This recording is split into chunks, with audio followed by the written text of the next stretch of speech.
Okay, going for another little walk and again thinking of Jack and Lily.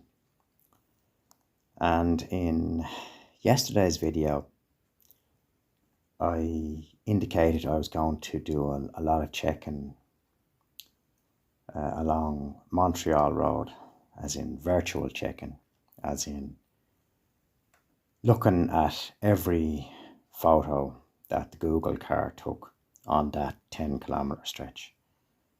So it's about 1,000 photos, checking both sides of the road as good as I could, and it's time consuming.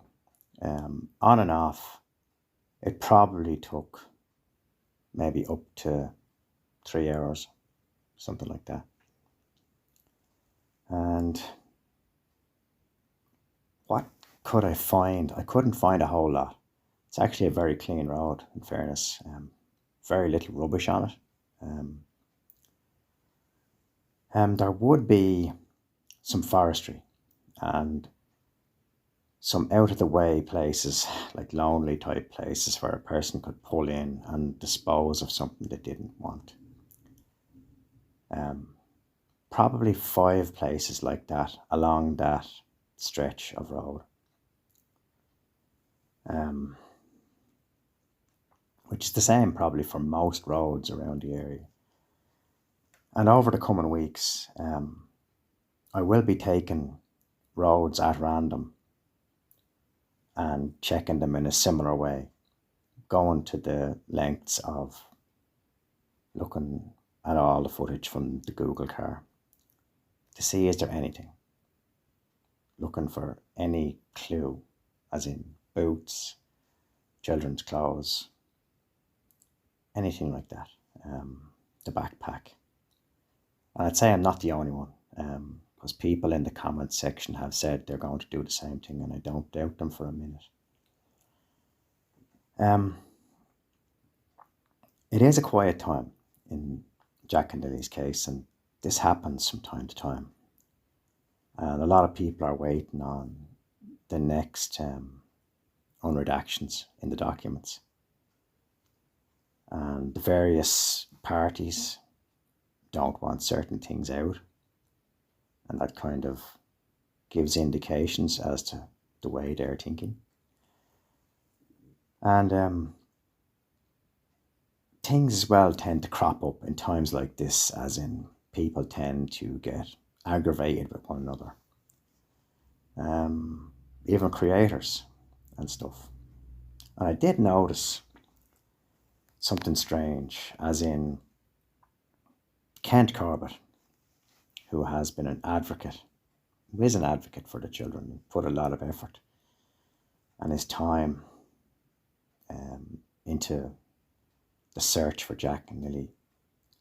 And on the Drunk Turkey show, he was in the comments maybe 2 days ago. And I'll quote his written comment. I think a lot of people may be shocked when and if the truth comes out.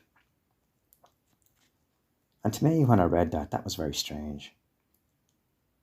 It's almost as if there's a bit of a knowing type thing there, as in insider knowledge kind of thing.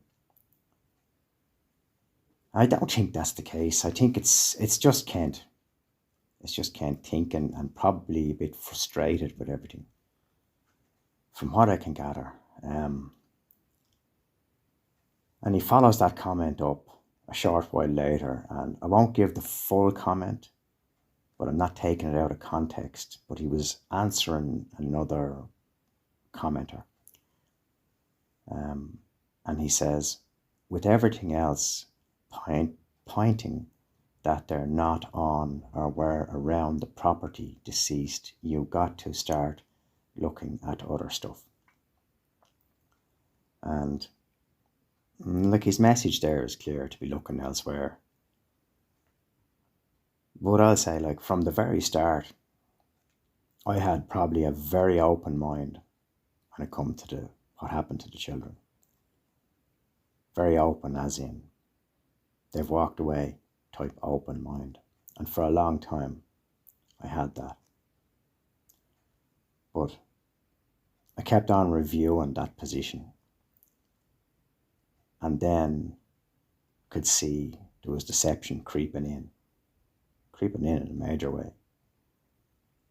And that changed my mind. And when the documents dropped, that confirmed it for me. And everything else, the lies, the deception, stories that just do not make sense, it's more than enough confirmation to me that something very bad happened to the children.